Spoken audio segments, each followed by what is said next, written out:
Erev Tov. My name is Richard Corman. I'm the chairman of the board for the Michael Levin Base, and welcome to our third annual Gala event.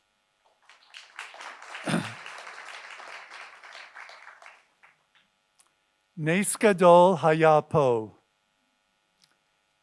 10 days ago, I had an emergency medical procedure. Thank God for the medical staff at Shaare Tzedek Hospital, and I am so grateful to be here this evening.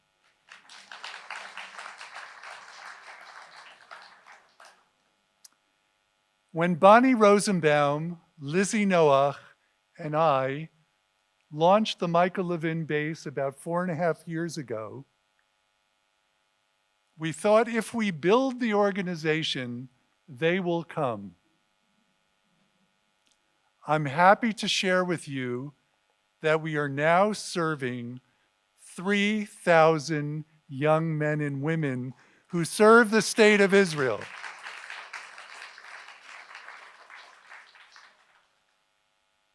We are carrying out Michael's legacy.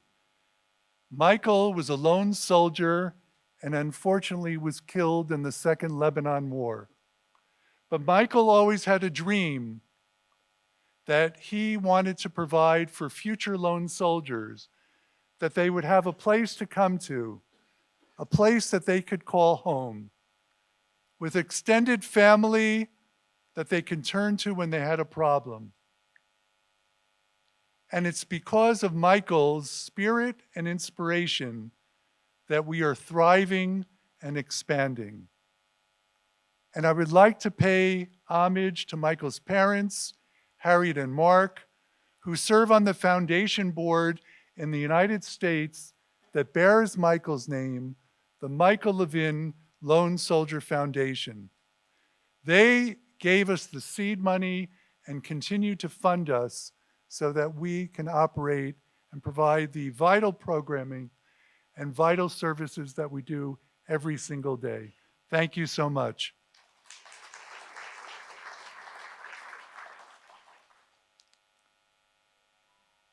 We are providing social activities every Thursday night, Friday morning breakfast, Shabbat dinner, Shabbat lunch, counseling, and we're also a drop-in program. People can come, do their laundry, get toiletries, other needs that they have. In short, they have a home away from home. And the activities and the social opportunities that we have also resulted in marriages. Wonderful byproducts. I want to share with you a story that I feel has some relevance this evening. It's a story about Rabbi Norman Lamb, Zichrono Livracha. Rabbi Lamb was the president of Yeshiva University in New York City. And he had the idea that Yeshiva University, in addition to having a basketball team, should also have a rowing team. And he approached the appropriate NCAA official, and he asked if they could participate in the Ivy League rowing. And the official turned to Rabbi Lamb, "You're out of your league. There is no way that you're going to be able to participate with Harvard, Yale, and Princeton."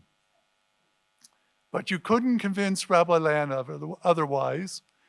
And the first race was on the Charles River in Boston, Massachusetts. And at the finish line was the NCAA official along with Rabbi Lamb. And as you might imagine, Harvard came in first. And about an hour later, as the sun was setting, Yeshiva University came in as the runner-up. And the NCAA official turned to Rabbi Lamb and said, "See, I told you so." And Rabbi Lamb said, "That's okay. I'm an educator, and I learned something very, very important today. Next time when we compete, we will have 7 people rowing and only 1 person giving orders.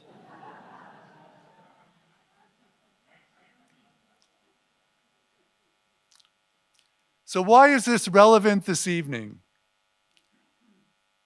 This happens to be our 3rd annual gala. At the first gala, we honored Michael Oren. At the second gala, we honored Colonel Richard Kemp. And we are thrilled this evening to honor Natan Sharansky and Gil Troy.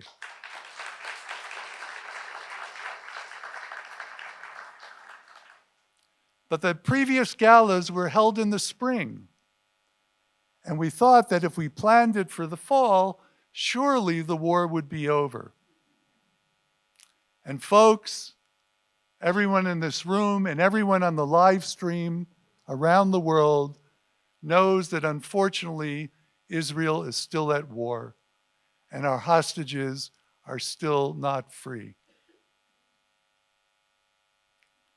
But Bonnie, Lizzie, and I felt that one of the attributes of being a Jew, one of the traits of being an Israeli, and one of the strengths of living in Israel is our resiliency. And we felt that life goes on and that we need to recognize and thank those people that enable the Michael Levin base to be the vital Amutah that it is every single day of the year. Our honorees will be recognized a little bit later in the program, but I want to personally recognize my friends, my colleagues, Jeremy and Michelle Fisher, for all the work that they do. Their enthusiasm and commitment is truly amazing, and they serve as role models for all volunteers. Thank you so much. And Janice Yocheved Radovsky, who's at the base literally almost every day, helping out wherever she's needed. She's receiving the Community Volunteer Award. Janice, we appreciate very much all that you do for the base.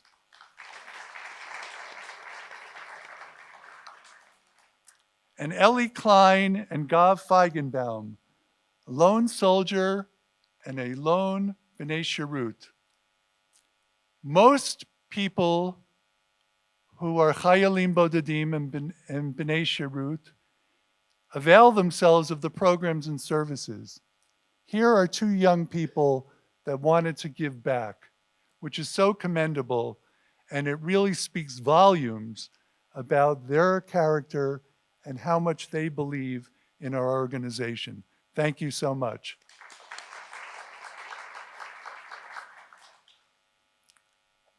I also want to acknowledge Anne and Arthur Gober, whose generosity and continued support enabled us to have the Com Theater this evening. We appreciate very, very much your commitment. Thank you.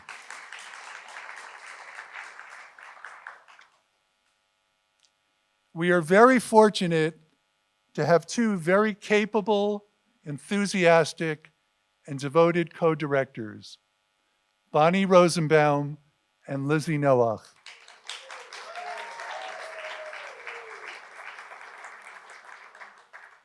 Together with their very able professional staff, we have turned into the most dynamic and go-to Amutah in the area. And frankly, we are very, very blessed to have a staff that really cares about every single person who walks through the doors. I would like Bonnie, Lizzie, and their staff to please rise so we can acknowledge you.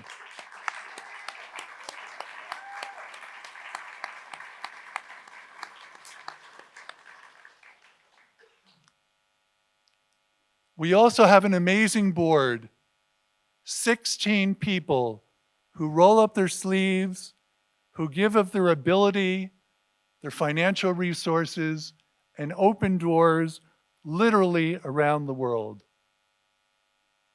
My colleagues are not only part of a board that any organization would want, but our board members truly feel the cause and carry out the vision of Michael. Many of the board members are here tonight, so I would like them to stand as well.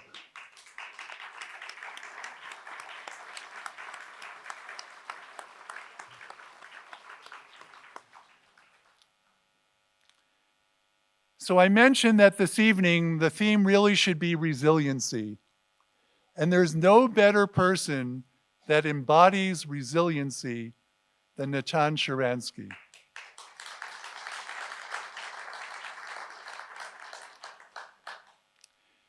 When I was 17 years old, I launched a march and a rally for thousands of teenagers in the state of New Jersey.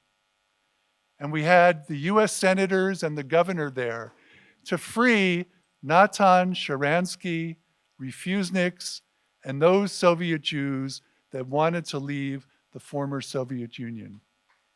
When I was a young adult, I was in Washington, D.C., with tens of thousands of other people who were clamoring to free Natan Sharansky, refuseniks, and other Soviet Jews that wanted to be free.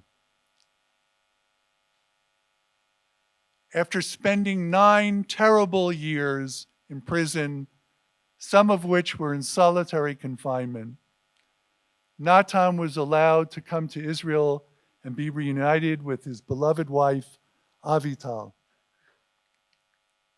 And rather than slipping into the background, Natan became involved in so many organizations, in the Knesset, chairman of the Jewish Agency, the recipient of prestigious awards, all making the point that resiliency is the DNA of a Jew. And that Natan Sharansky taught us that you may have imprisoned his body for 9 years, but his heart and soul will always be with the Jewish people.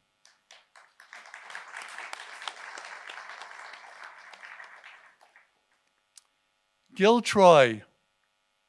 Gil is a distinguished scholar in history.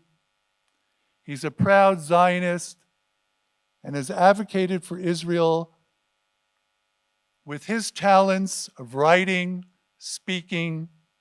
He's a prolific author, and he has a weekly column in the Jerusalem Post. And earlier this evening, I mentioned how I was so moved that this past weekend's edition of the Jerusalem Post had an article by Gil that focused upon the 3 weddings of his children who were married during wartime, and that he and Linda, his wife, danced with hitlahavut, with enthusiasm, at their children's weddings. What kind of resiliency for a parent to say life goes on, and we as Jews will savor that life, and even in wartime, will celebrate life. Thank you so much for being with us, Gil.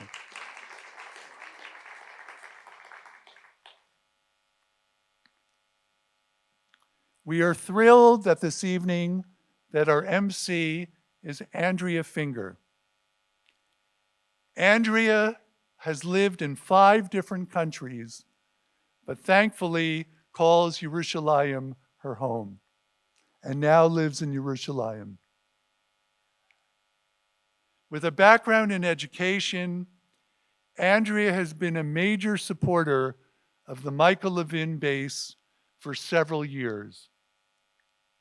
She has helped us with her thoughtful reasoning, her tremendous insight, and her sources for contacts and for the ability to get things done. We are so thrilled that Andrea agreed to be tonight's MC, and we want to wish Andrea and Howard a sincere Mazal Tov on the engagement of their daughter. Mazal Tov. Please join me in welcoming Andrea Finger.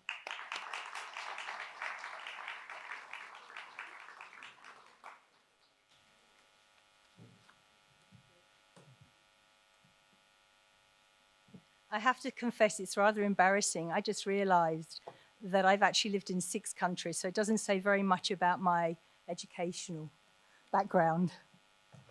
I'm very honored to be the MC tonight. Sorry, technology's not working. Okay, can you hear me now? Okay. My husband and I made Aliyah in November 2021 from Melbourne, Australia. And a few months later, I found myself in Ori Gabriele's gift shop, where we began chatting about the photograph on the wall.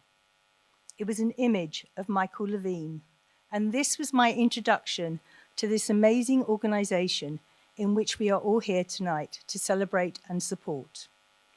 Following my chat with Ori, I was kindly invited to the Michael Levin base. One of the feelings that stands very strong in my memory about that day is the immediate feeling of being embraced as if I was being given a hug. I remember thinking that if I had that experience as a guest, I could only imagine the strength of the love and care that each soldier and B'nai Shirut receives. Oh, sorry. Whilst we made Aliyah, our daughter stayed in Melbourne, reinforcing the importance of a strong connection between Israel and the Galut, and the need to continuously foster that connection. It is only fitting that I would like to introduce Howard Weisband, who will then introduce our esteemed guests of honor, Natan Sharansky and Gil Troy. These 3 men have all played a pivotal role in strengthening and maintaining the relationship between Israel and the Galut. Howard has an incredibly impressive resume.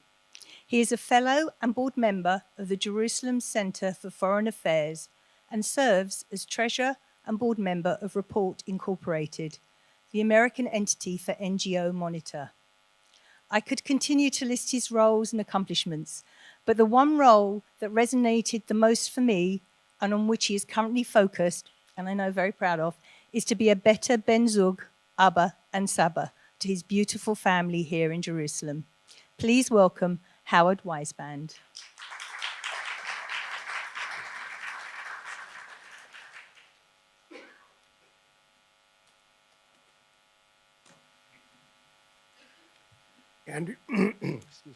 Andrea, thank you very, very much. And it's my privilege and with appreciation, great appreciation to the Michael Levin Base for providing me the honor of introducing Natan and Gil on a personal basis.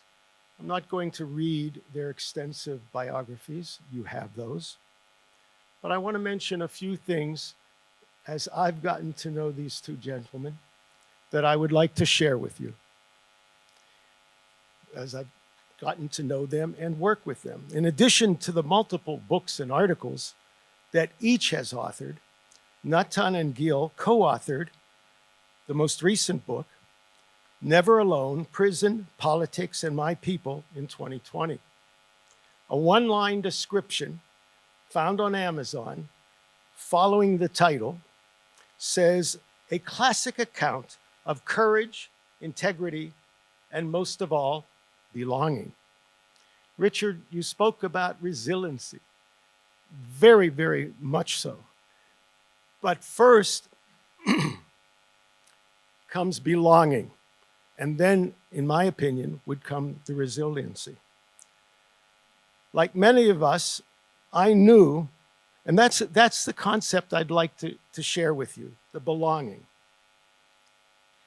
With each of them, Natan and Gil. Like many of us, I knew Natan, quotation marks, before we met.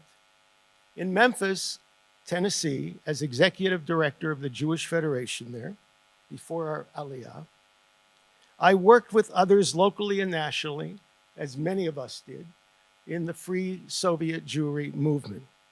And I wore the bracelet with Natan's name on it, proudly. And I shared in the joy and the pride in 1986 on the day that you were released, Natan. I remember that day. Natan came directly to Israel. On that day, we as a family, Kayla, myself, and our children, made Aliyah later that year. And when we first met was when we each had children born on the same day in the old Mizgav Ladach hospital. Nachon? Later, before his entry to politics, Natan founded the Soviet Jewry Zionist Forum as an organization to help Soviet Jews in their klita, in their absorption process. I, at the time, was serving as Secretary General of the Jewish Agency, and our paths crossed quite a bit. We worked together in terms of the efforts of absorption of klita for the Olim coming from the former Soviet Union, then the term being accurate. The forum was a tangible expression of never alone. Realizing he, Natan, that he was belonging to Am Yisrael and to the Jewish people, to Am Yisrael and to Medinat Yisrael. A few years later, when I was working with the Canadian Jewish Federations, Gil and I came into contact through Birthright. Gil, a university professor and author, for him, the ivory tower was never a residence. Through Birthright and other endeavors, he too knew that he had to be an active part of belonging to Am Yisrael and Medinat Yisrael. It's that concept of belonging that brings them and us together in so many ways. If I were to put a question on the table, as you will have your discussion together, your dialogue, Natan and Gil, it would come from an article that you wrote in June of 2021 in Tablet Magazine, titled The Un-Jews. You co-authored that article. You introduced the term un-Jews, and you wrote as follows: the anti-Zionists knew exactly what they were doing. They know exactly what they are doing and what they are undoing. They are trying to disentangle Judaism from Jewish nationalism, from a sense of Jewish peoplehood, while undoing decades of identity building. We call, they wrote, we call these critics un-Jews because they believe the only way to fulfill the Jewish mission of saving the world with Jewish values is to undo the ways most actual Jews do Jewishness. They are not ex-Jews or non-Jews because many of them are and remain deeply involved Jewishly, despite their harsh dissent. My question to the two of you today, as you will dialogue, to what extent do those un-Jews still exist post-October 7? Thank you.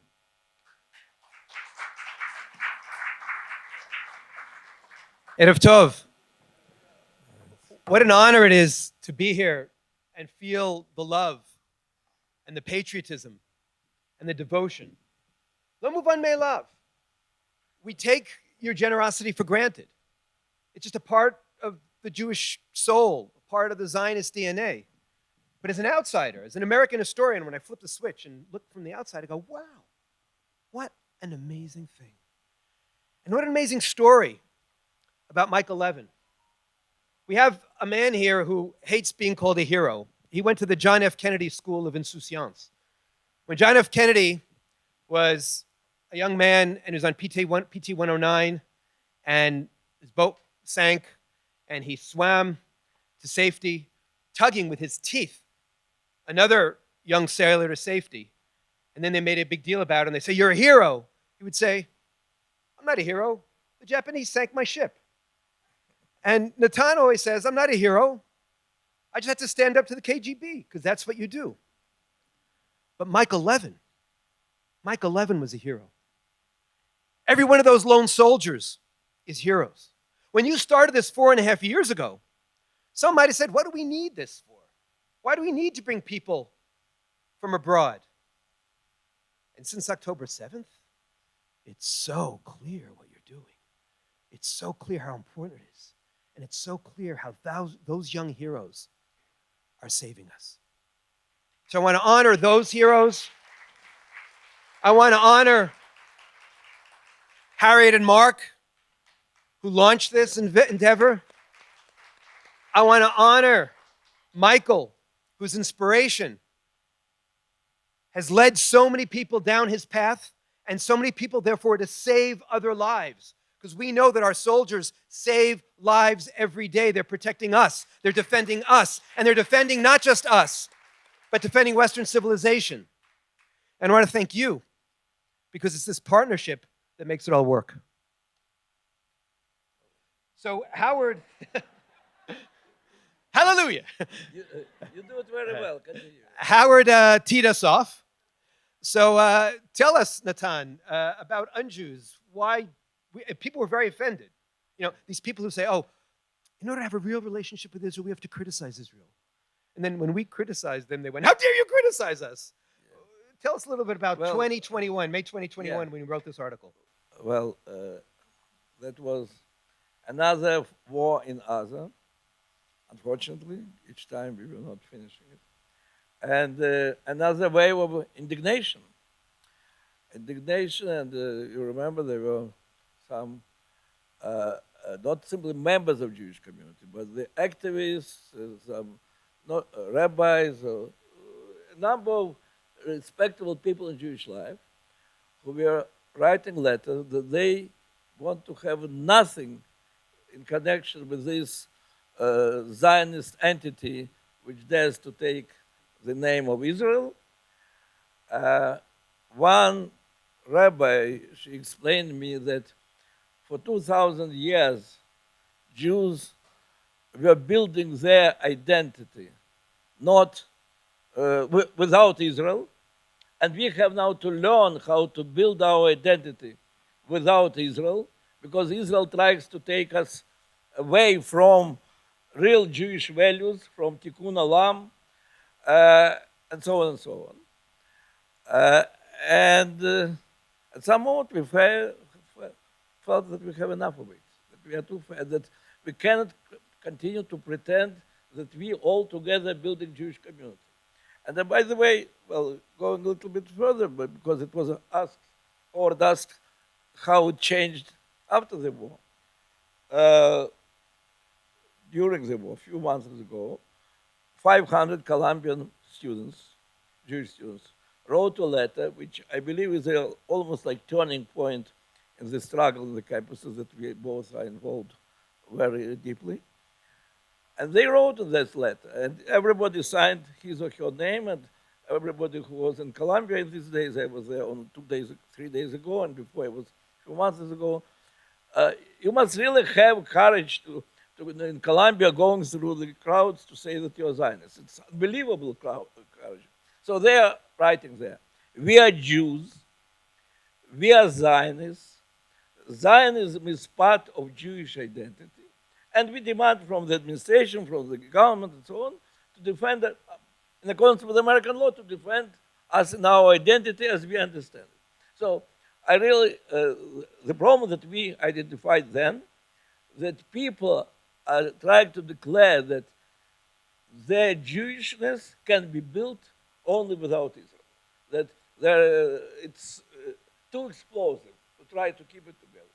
And what happened now, going to our days, and we'll speak more probably about it, is that you don't need now any formulas that we were inventing how to explain connection between anti-Zionism and anti-Semitism. It all goes together.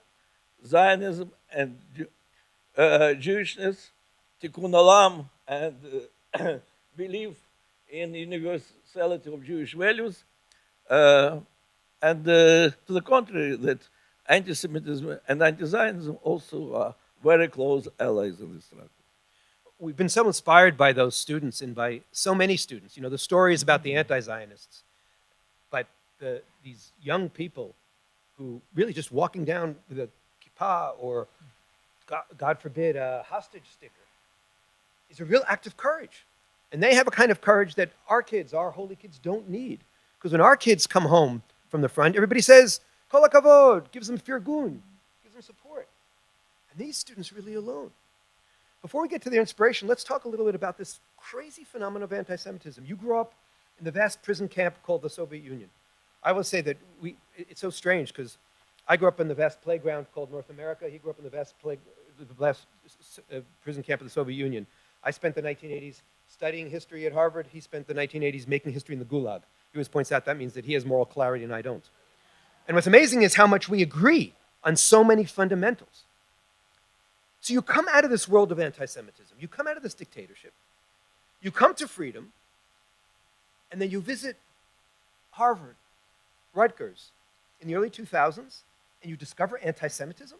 How did you process that? What did you learn from that? First of all, it just now occurred to me that probably you're now in the better place than I to have moral clarity, because there is no problem now in Russia to see connection between anti-Semitism and anti-Zionism as it was in the good old days. But in your alma mater, in Harvard, in McGill, so if you there will say that that goes together, well, you know what will happen. What could happen to me in the Soviet Union in those days. So you're lucky to have this good laboratory of anti-Semitism in Harvard and McGill. Now, if, on serious note, in Soviet Union, for all of us, it was clear that there is no difference between anti-Semitism and Zionism. We knew very little about Israel, but when another campaign against Israel was beginning in the press, everybody knew that Jews have a problem. They have to think whether they'll be fired from their work, whether they'll be shamed, cancelled, whatever. It was automatic. Everybody, not only Jews, non-Jews understood this. Some campaign against Israel starts, your neighbors have the problem. And vice versa. And by the way, the anti-Semites knew that the time when they can really express their anti-Semitism better, when there is another attack on Israel, and vice versa. But you believe that that is the problem of the dictatorship. The dictatorship needs enemies to survival, and there is no better external and internal enemy than Israel and Jews. Then many, many years after, I'm in free world, and I travel over the universities. But only a few years ago, with the struggle for Soviet Jewry, I got honorary degrees of doctors and so on. Now I'm coming to the same universities. And it is this time of second intifada. And you see, on one hand, a lot of course, slander, but the Jews, one after another, come to me in Harvard, in Columbia, in New York University, and say that they are wishing, they are fully with Israel. They wanted to sign this letter in support of Israel. But they know that their professor, such and such and such, will not like it, and it can damage their career. And that's why they decide for 1 or 2 years to be silent. You think, my God, it's not in Moscow, where you really, as a student, had to be concerned about such things. It's in America. And that's, in fact, when I wrote an article traveling to occupied territories, where occupied territories were American universities. And that's when we started the program of sending Israeli fellows on the campuses. 20 years ago, and I believe that all this started, today of course situations were different, much worse, all this started with the fact that Jews chose to be silent when anti-Zionist attacks started. And whether, it doesn't matter what were considerations, but the moment we are silent, our enemies are broadening the attack. So in 2000, 2001, you're already seeing that academia, the universities are occupied territory.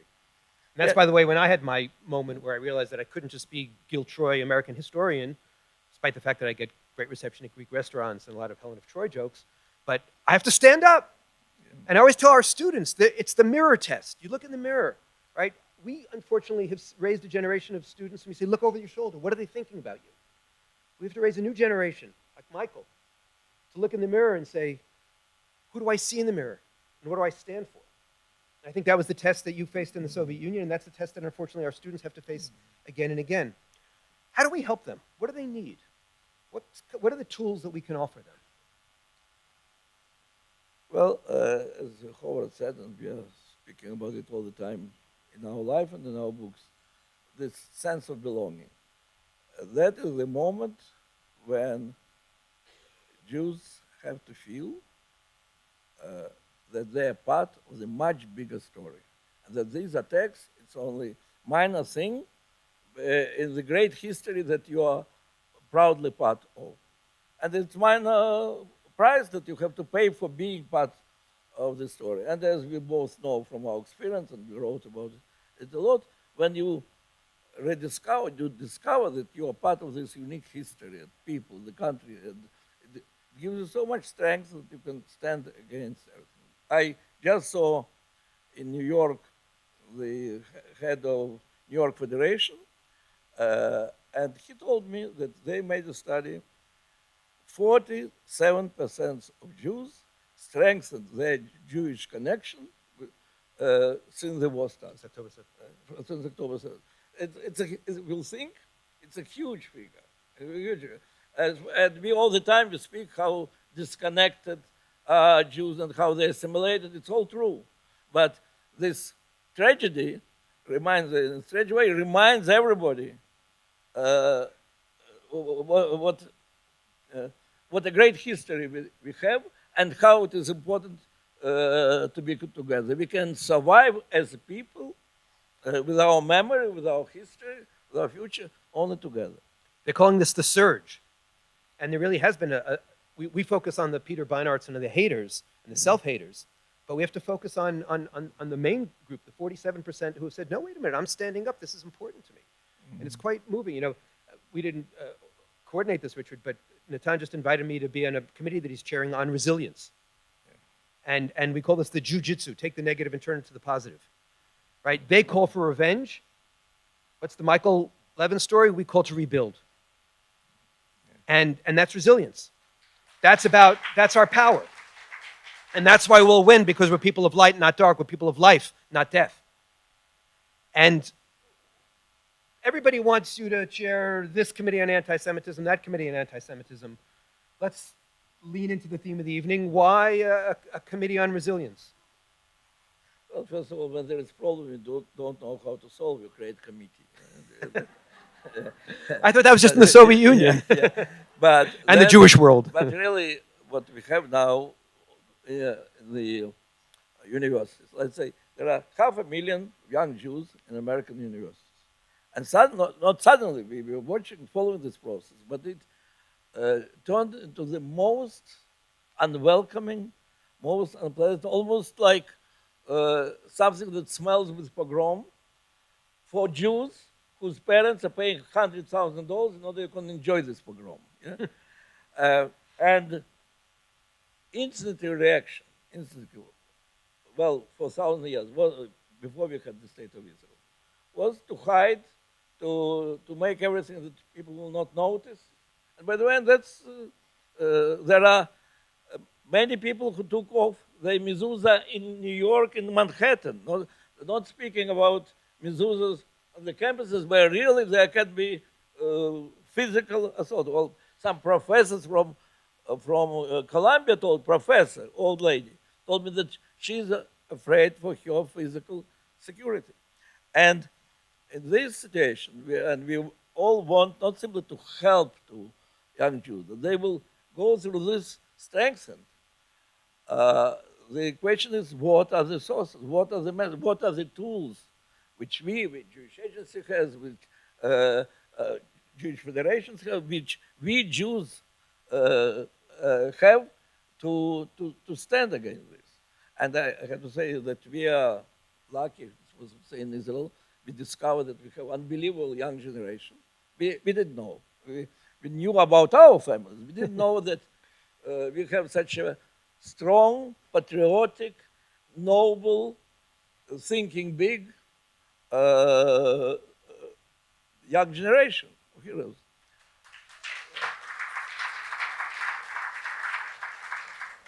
They don't have it, or at least they don't know that they have it in America. As I said, this letter of 500 students from Columbia University is very symptomatic. Whether we will be able to encourage on every university thousands of students to take such a stand, we don't know yet. But that's why it's really very important to check to what is working and how we can help them. It's a new generation. You know, Howard, when we first met and I was at McGill, I stood up for Israel on campus for 20 years. I never felt personally threatened. And read the Columbia Task Force report that just came out this week.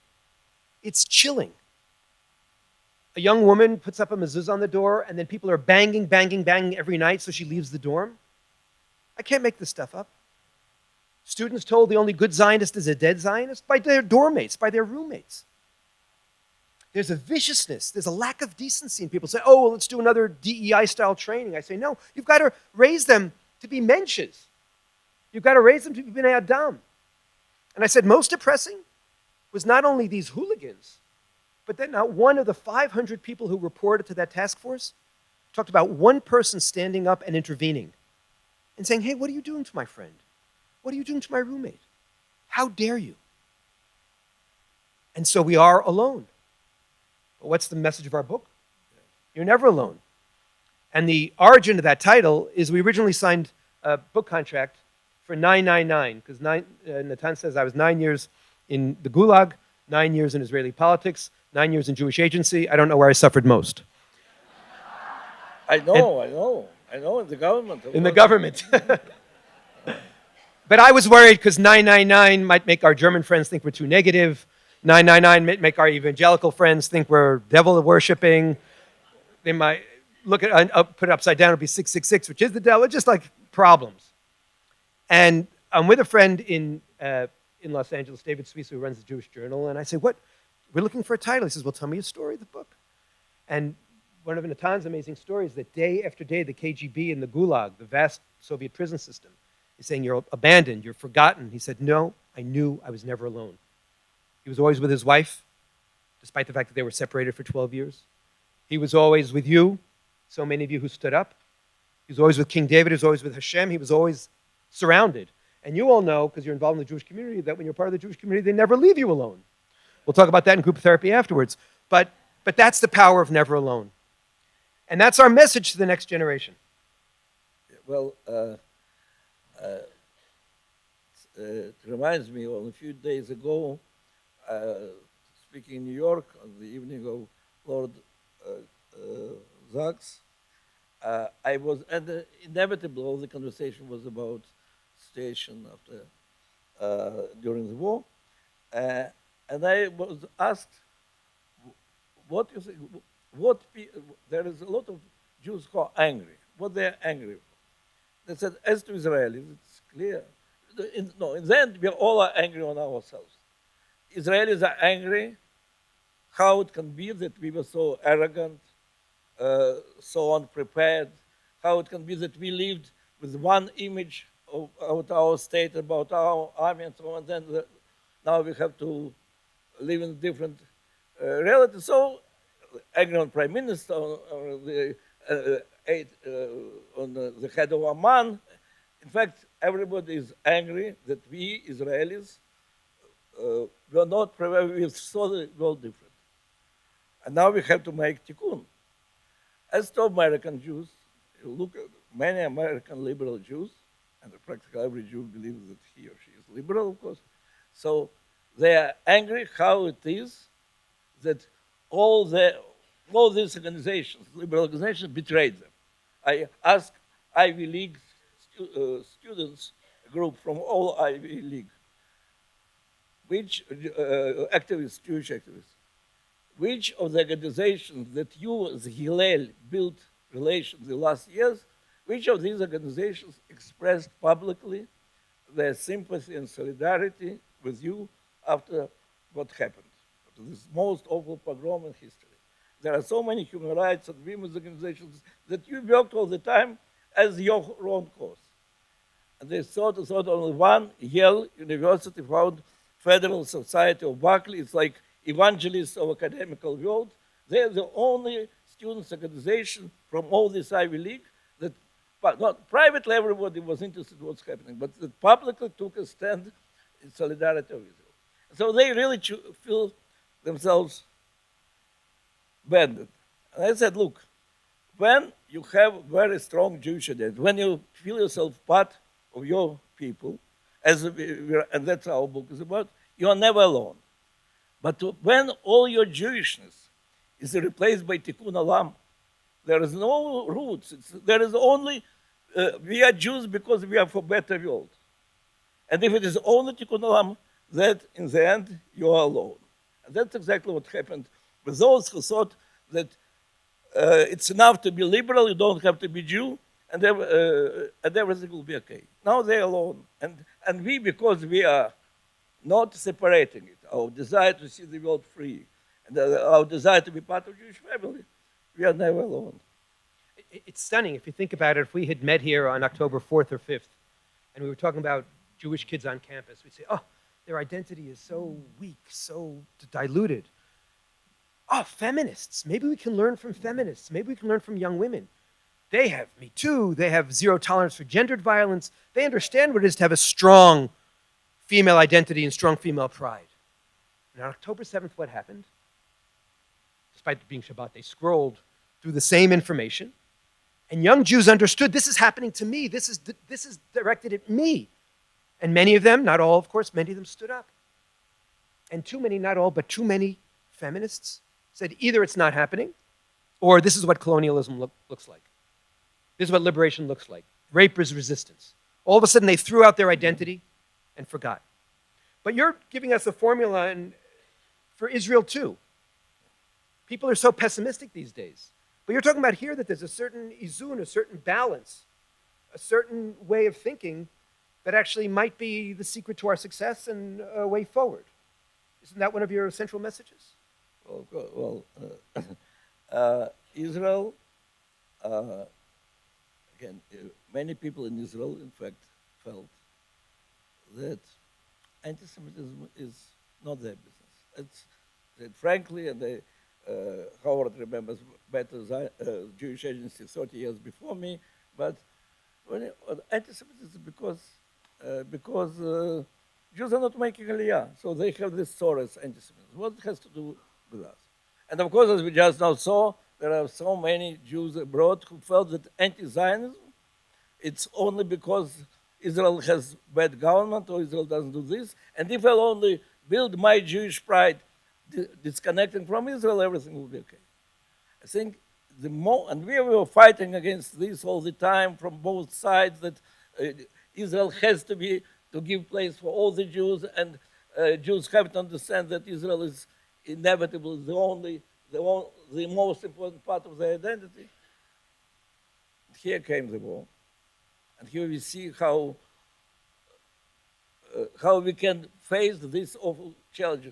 Our young boys and girls in Gaza and young Jewish students in the campuses, how we have to fight the same enemy, and we can fight successfully only if we are together. By the way, I heard it from some young boys, definitely you from your children who came out of Gaza, that now they really felt themselves fighting for all the Jews of the world. That's, for many Israelis, it's a new feeling that we are fighting for all the Jews of the world. And Jews in America have to understand that when they are fighting for their right to have mezuzah in Columbia University, they are fighting for the good name of Israel, for legitimization of the state of Israel. So Israel, I always had problem with the fact that so many Israelis didn't want to accept that Israel has future only if it is state of all the Jews of the world. And of course, we had our problems with the un-Jews there. With all the tragedy, awful tragedies which are happening to us, that is the moment for all of us to understand that we are legitimate people. We have not only great past, but also great future if we see ourselves as one.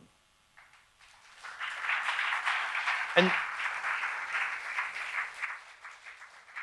It's remarkable. On October 7th in Be'eri, in Kfar Aza, the most secular of kibbutzim, they experienced that horrible day, not as the worst day in Israeli history, but the worst day in Jewish history since the Shoah, and used language of pogrom.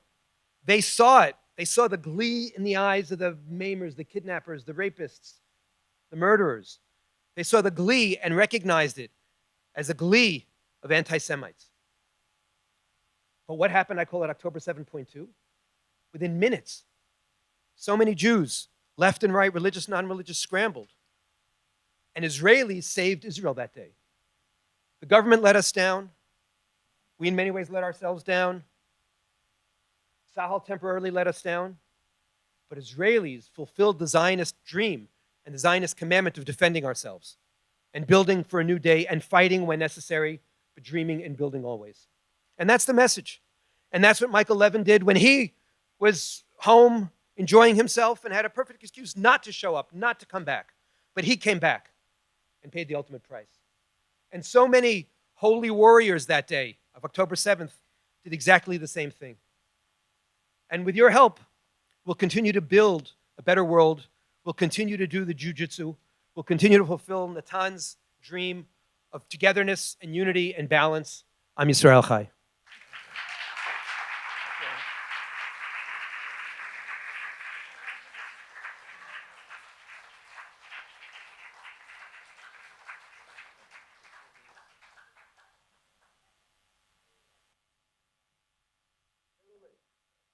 On behalf of the Michael Levin base, I have the privilege of thanking you. Repeat. Gentlemen, he said, which really, I'm a kid from Queens. That lifted me up.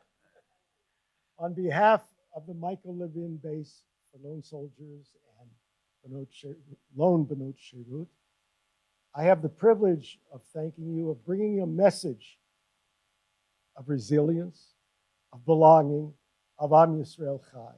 A little token of appreciation from the Michael Levin base to each of you.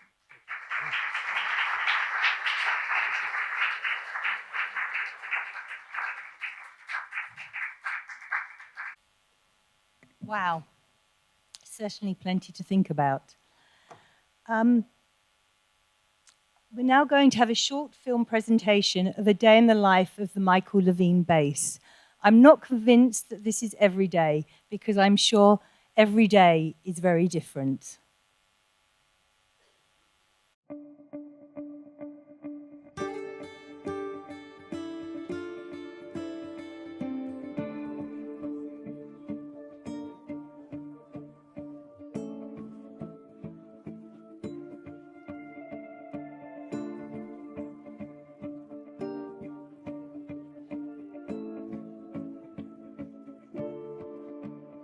Hi everybody, my name is Shui Orkin. I'm from Johannesburg, South Africa.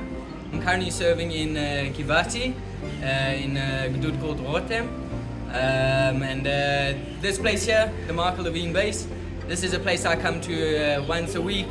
Here you'll get everything you need as a lone soldier, from support to actual physical supplies that you might need, or even things up to emotional therapy. Every week I come past here, the people here are so friendly and they're so warm. It's just an amazing atmosphere.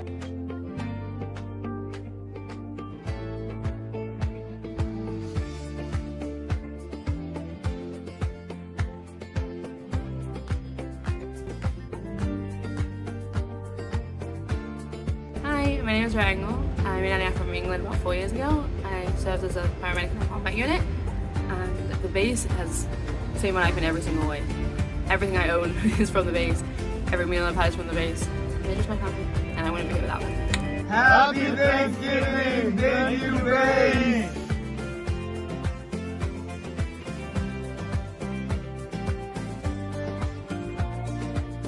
בלב עזה, חיים את החלום. חג עצמאות שמח, תודה רבה חברים.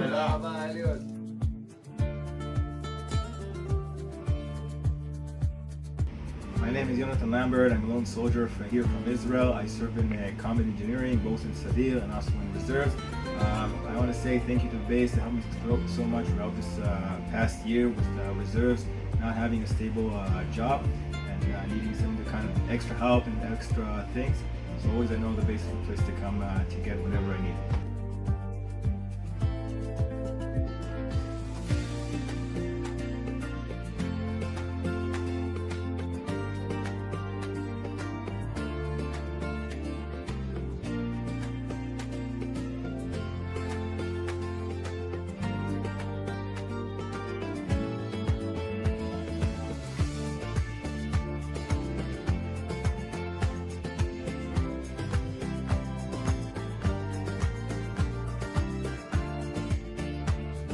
Hello everyone, my name is Jordan. I'm a former Canadian lone soldier and I come to the base every single week for Shabbat meals, and they give me a place to come to for Shabbat and a community and people to hang out with. I wanted to say thank you so much to Michael Levin, Lone Soldier Base. We're doing Matay Mishayim, Pagat Pets.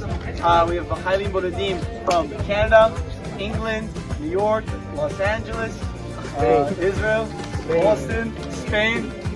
We really appreciate everything you guys do. Thank you for the jerky, thank you for the battery packs, thank you for the aluminum blankets. It's amazing. Thank you! We want to thank Michael Levin's Base for your lovely donations. We really appreciate everything you did for us, and thank you very much.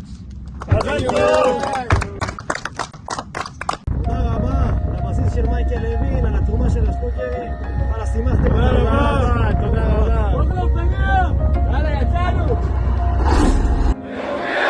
ולשלטונותיה המוסמכים לקבל על עצמי ללא תנאי וללא סייג עול משמעתו של צבא ההגנה לישראל. Thank you so much to the base. Once again, you guys have saved me. I truly, from the bottom of my heart, want to thank you for your ongoing support of all of us during this tough period. It means the world. It keeps our spirits up. So thank you so much. I'm Valerie Yakara. I've been coming here for more than 2 years. I enjoy being able to help the guys who are in the army. I have 2 kids in the army, 2 grandchildren in the army. I enjoy volunteering.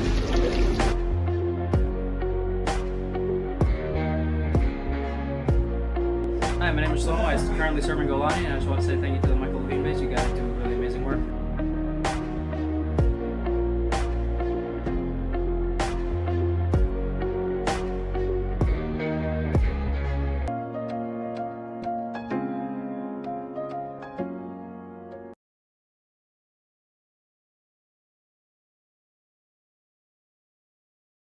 As I said, my husband and I have lived in 6 different countries.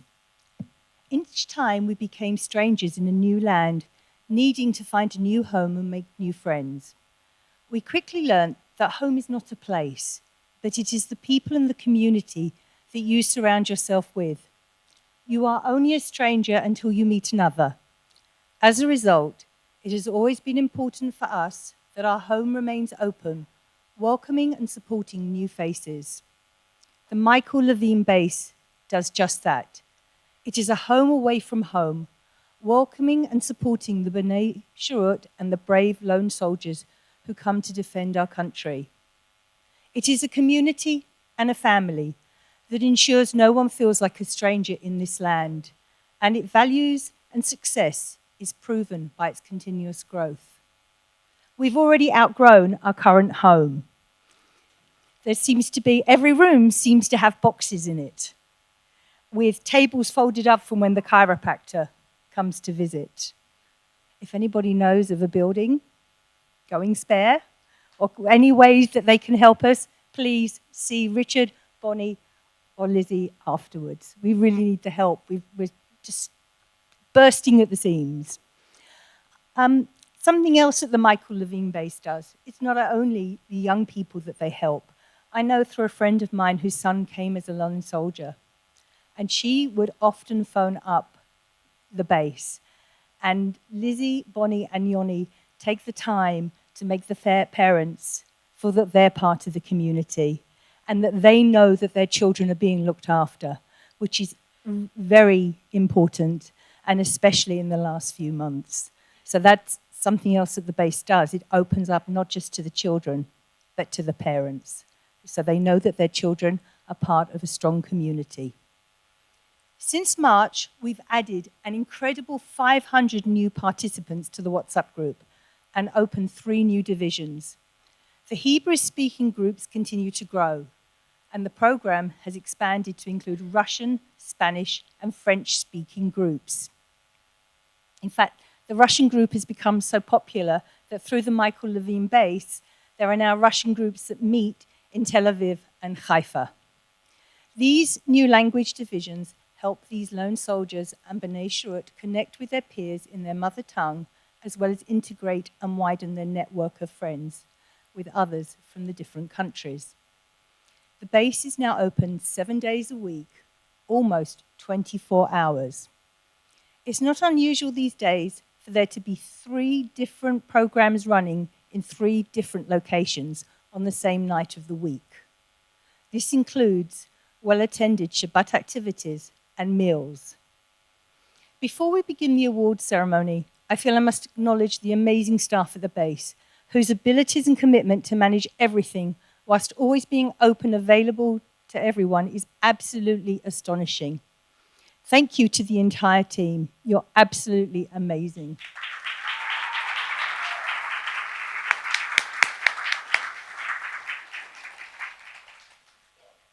Now it's time for the Appreciation Awards. The first award is the Volunteer Appreciation Award, and it's being awarded to Michelle and Jeremy Fisher.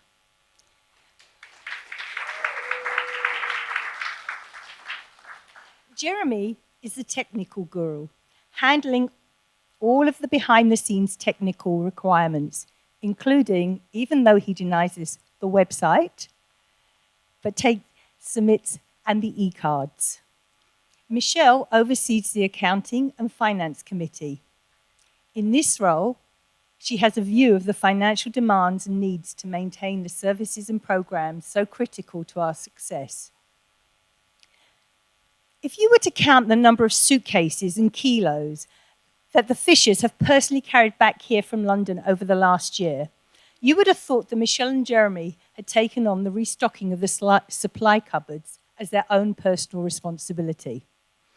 Whilst doing this, they've also managed to spread the word of the Michael Levin base across the Jewish community in the UK, extolling the virtues and contribution of the Michael Levin base to our young people. I'd like to welcome Michelle and Jeremy to the stage.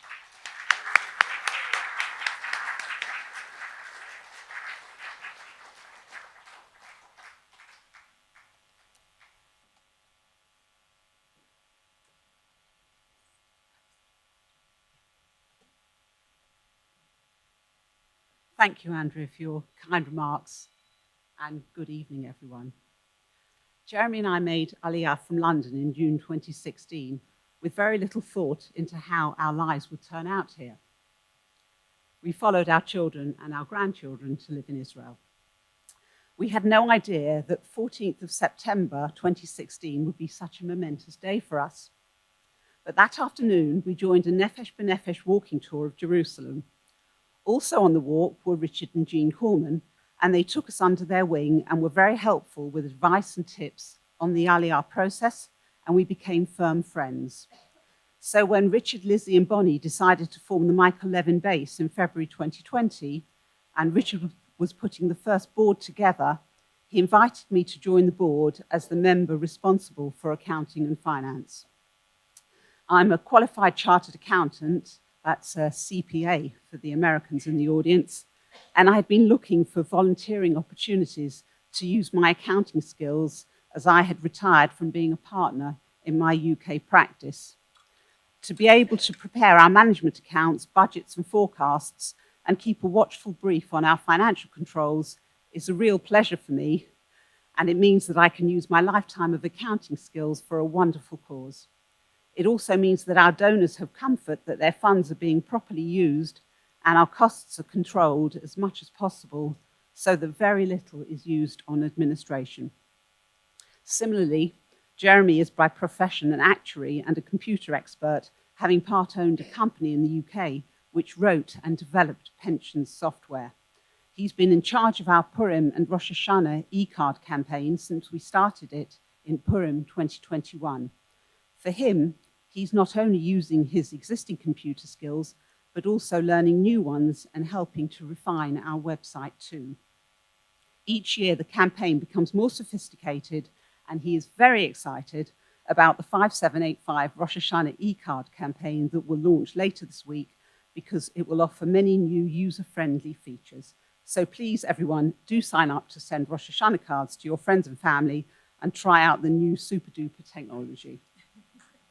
Jeremy and I are pleased to help the Michael Levin base in whichever way we can, which includes bringing back goods from England, cooking French toast on a Friday morning for breakfast, etc.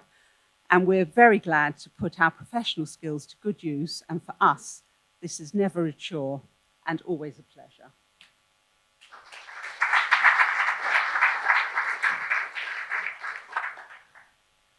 We feel really humbled to receive this honor tonight, as we feel we're simply doing work we enjoy, working with a great team and for a wonderful cause. This coming week's parashah, Ki Tetzei, contains more mitzvot or commandments than any other portion in the Torah, so there's much relevant material we can refer to. A common theme among them is that we should treat people with dignity, whatever walks of life they're in and whatever their situation.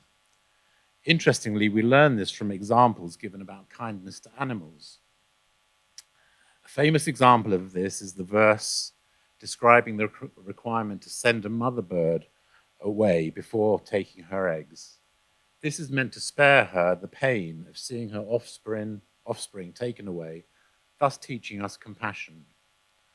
Another verse states, "If you see your brother's donkey or ox fallen on the road, do not ignore it. You must raise it together." The Torah here demands that passers-by should not ignore the animal's plight and must work to pull it back onto its feet. We can easily extend these examples to the way we treat our fellow man. The Torah is telling us that people who are down, or who are in need of help, or who are suffering in any sort of way, cannot be expected to pull themselves up unaided.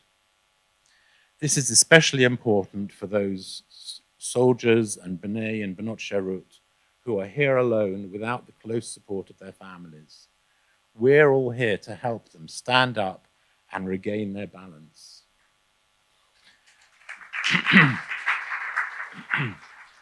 And this is what everyone associated with the Michael Levin base does so wonderfully, whether it's the permanent staff, the volunteers, our supporters around the world, and all of you here tonight. This is such an important cause, particularly at the present time, and the young people we are helping are so worthy and so appreciative. Our support means the world to them, and we will continue to do whatever we can to see them through these difficult times, with love and appreciation for everything they are doing for us. Thank you again. Thank you again for this award. We are honored to receive it, and it is our honor to be able to help our incredible lone soldiers and lone B'nai and B'not Sherut, and to thank them for their service to this wonderful country, Am Yisrael Hai.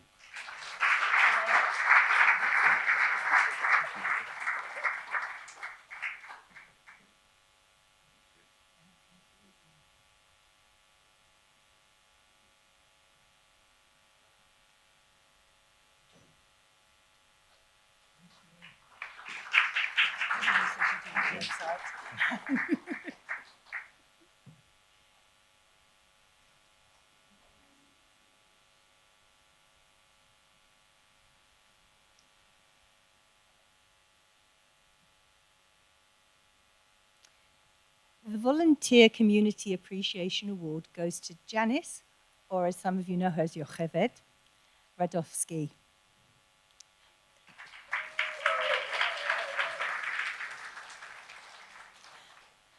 Yocheved made Aliyah 3 years ago and has been an active volunteer since her arrival.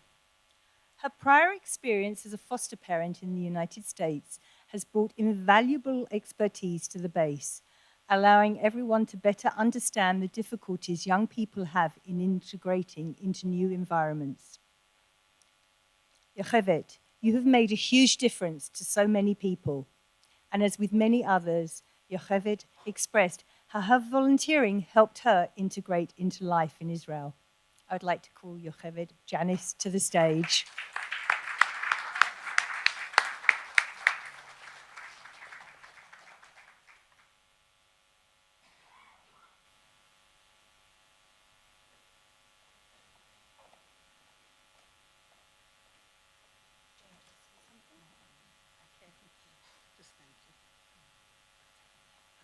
Thank you, everybody. It has been such an honor to be able to be involved in the Michael Levin Lone Soldier Base.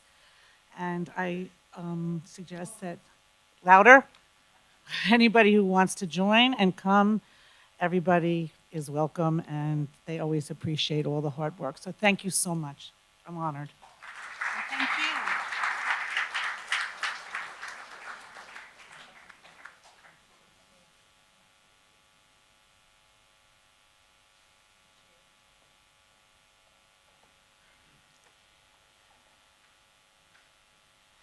The Lone Soldier B'nai Shirut Community Appreciation Award goes to Ellie Klein and Gavin Fagelbaum.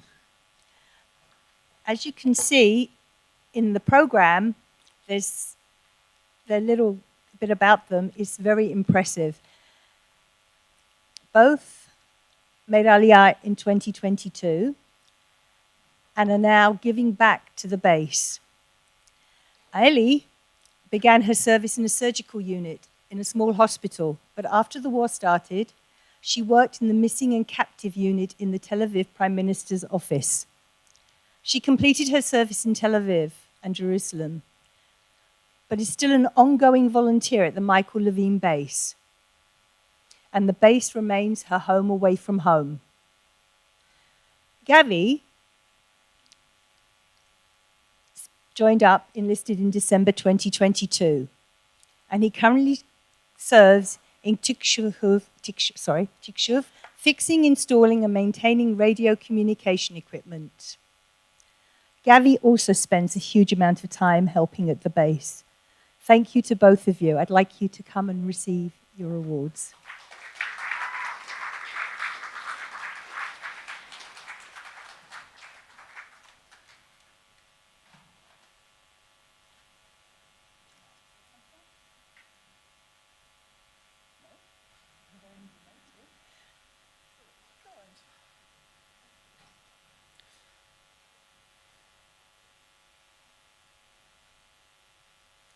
Sorry, I'm a bit nervous.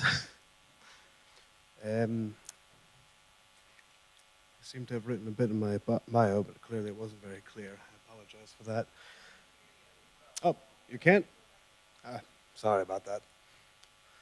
When I made Aliyah in 2021, I can't. Sorry, can you hear me now? Is that better? Sorry, not used to this. When I made Aliyah in 2021, I didn't really know many people in this country. It was kind of hard. But I remember one Thursday night, a friend of mine told me, hey, there's this place. It's called the Michael Levin Base. They have events on Thursday night. Why don't you come? Maybe you'll meet some people, make some new friends. So I did, and it was wonderful. Since then, I have had the honor of calling the Michael Levin Base a home away from home. After I drafted, I was there a little bit less, but my mother, who was a wonderful cook, taught me how to bake, cook a couple things. So every now and then I would come to the base and I would ask, hey, can I cook something? And for the most part, yes. So it has been my honor and my pleasure to help out with some of the events, setting things up, baking a thing here and there. So I want to say thank you very much to the Michael Levin Base for giving me that wonderful support. A place where I could make more friends, and also just being a home away from home. I appreciate it immensely.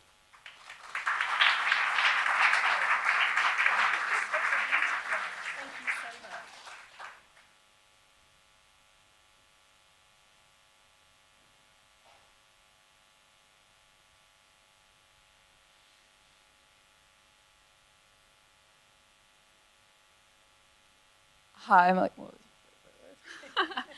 I'm Ellie Klein.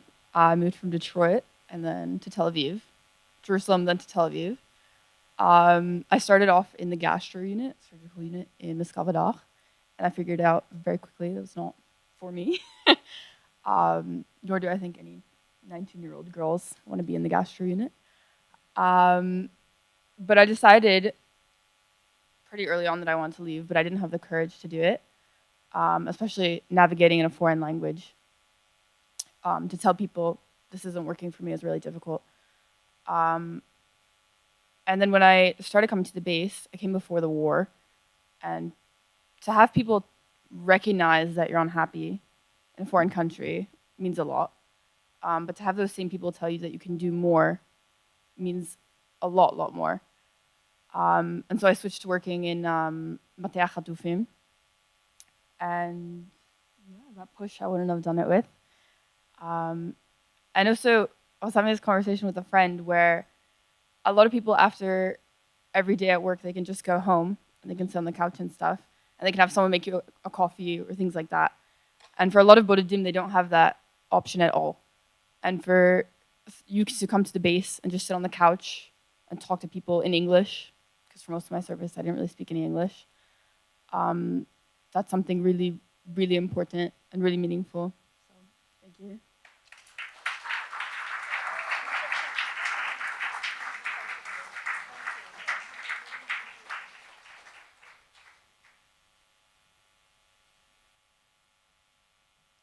Thank you.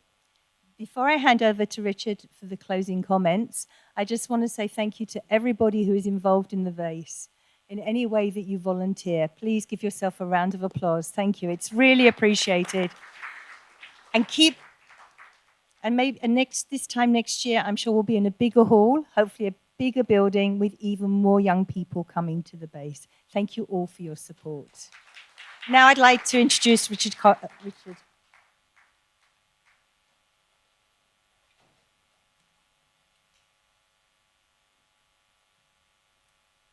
Thank you, Andrea. I'd like to acknowledge the committee who planned and implemented tonight's program. As I call your name, if you would please rise so we can collectively thank you for your efforts. Tammy Berman,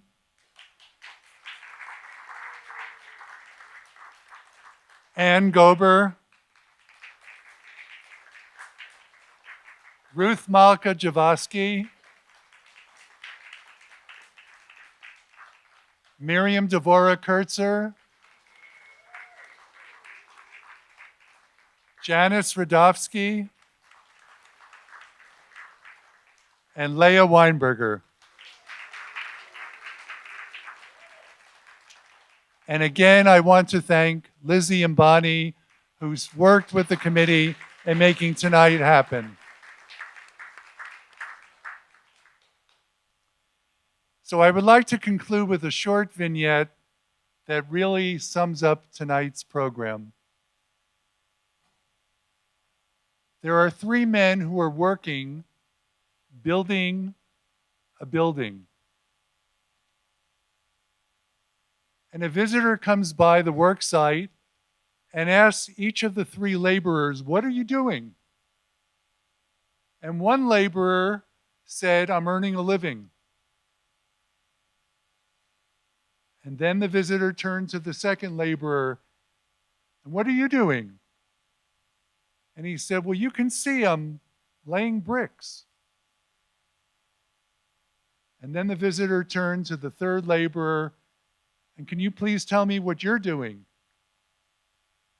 And the laborer said, "I'm building a home." Folks, tonight with your participation, you get it. You have the vision of what we're trying to do at the Michael Levin base. We are building a home away from home for 3,000 and growing young men and women. With your continued support, not only will we expand, but we hope to be the resilient, dynamic, go-to organization for many years to come. Thank you so much for being here. And I can assure you when we say Lishana Haba'a B'Yerushalayim, next year in Jerusalem, we will be in a larger venue. Please rise and join Michael in the recitation of a Hatikva.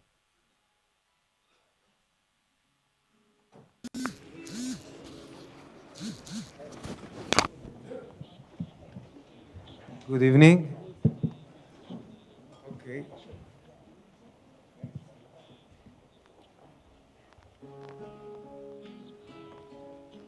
כל עוד בלבב פנימה נפש יהודי הומיה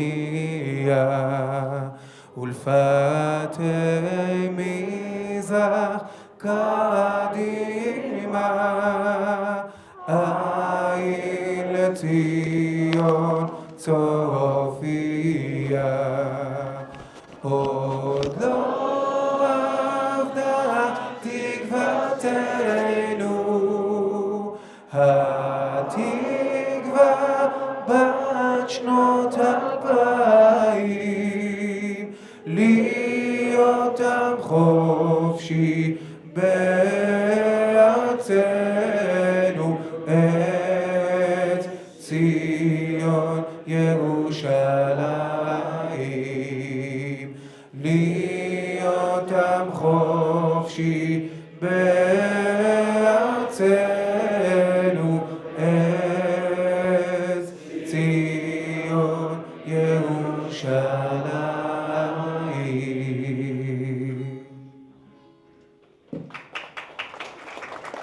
Please join us for a reception in the courtyard.